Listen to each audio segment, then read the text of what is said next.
Hello, Luca. Hi, Dina. How you doing? Very good, thank you. And you? Very good. The weather is very warm here. Well, not very warm, but compared to Russia, it's warm. Because I heard that in Russia it's very cold now. Hopefully it's going to be a little bit warmer when I get there. Yeah, now Hopefully. it's about Russia. minus 10. Oh, So, very good news. Okay. yes. And today I have some questions for you. Mhm. And first of all, I'd like to ask you, what do you do in your life? Well, it's a very general question. I work as a language consultant.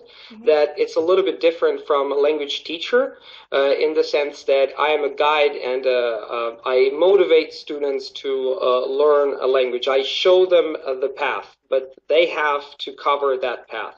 You know, there's a saying: you can't lead a horse to water.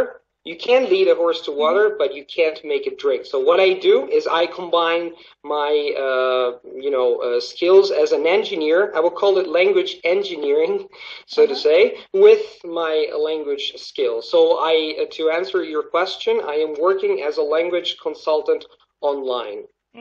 And also, I know that you learn languages, foreign languages. Yes, I train people to learn the languages that I know, but I also learn languages, all the time and on a daily basis. Right now, I'm actively learning Polish and Japanese. And how many languages can you speak now? Well, Fluently. the term, the term speaking a language is a little bit vague. If you want to give it a proper definition, I would say that according to the Common European framework of reference for languages, that would be B1. I would say that speaking a language means to reach a more or less B1 level at least. And according to that definition, I would say that I speak 10 languages right now. Some at a higher level, some at a lower level, but still B1, B2 at least. And I know that you have very good pronunciation, especially in Russian. Some words you can talk without any accent. How you do it, and how do you learn pronunciation? I believe that language is like a net. I have developed a what I call a top-down approach. That means that I mainly focus on intonation. I work in chunks with the language. I don't start with words, with the pronunciation of single words, but I work on the overall phonetic fabric of a language.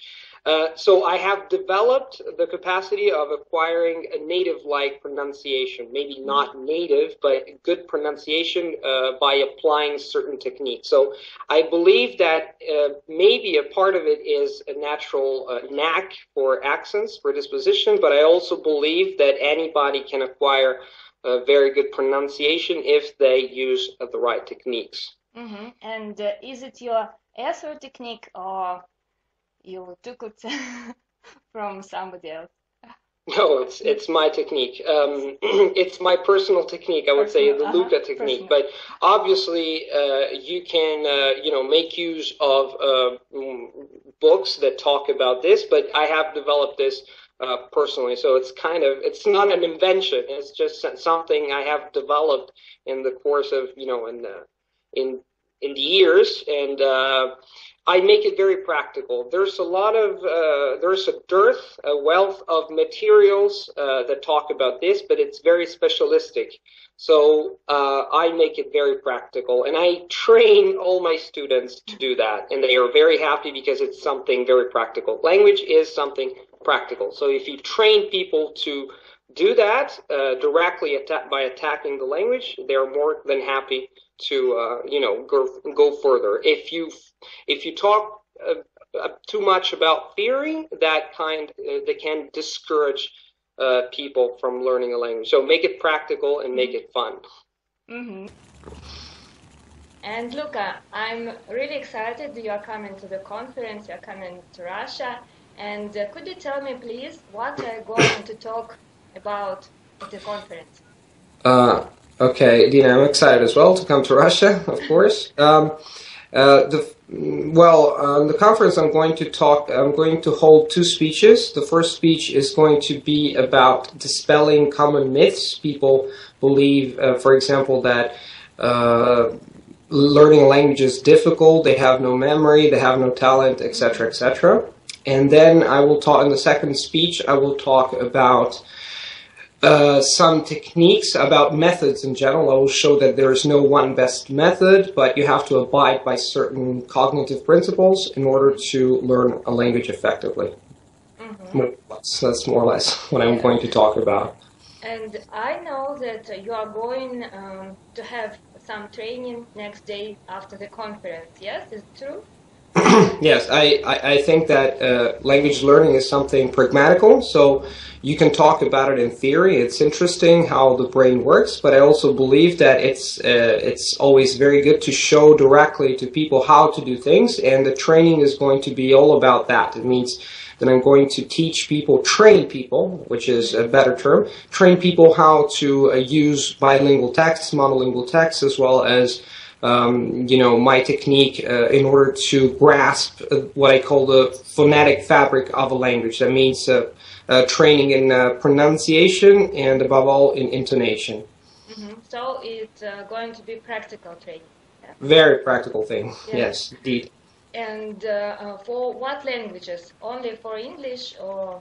The thing is that I train people in 6 languages, but in general you need just one language to show how it works because it's pretty universal. So every language has a different phonetic fabric, I would say, but some principles are universal. So if you learn how to apply this technique to one language, you can apply it to any other. I see. And I have the last question. Go on. It's very interesting. Have you ever been to Russia or never? I have never been to Russia, and I'm very excited because I'm going to see both Moscow and St. Petersburg, what do you call Peter. So, yeah. And I heard that they're both beautiful cities, so I'm very, very happy about that. Yeah. But I think it can be a bit cold for you. Yes, it's a problem. I heard that it's a very, very cold winter. It's not.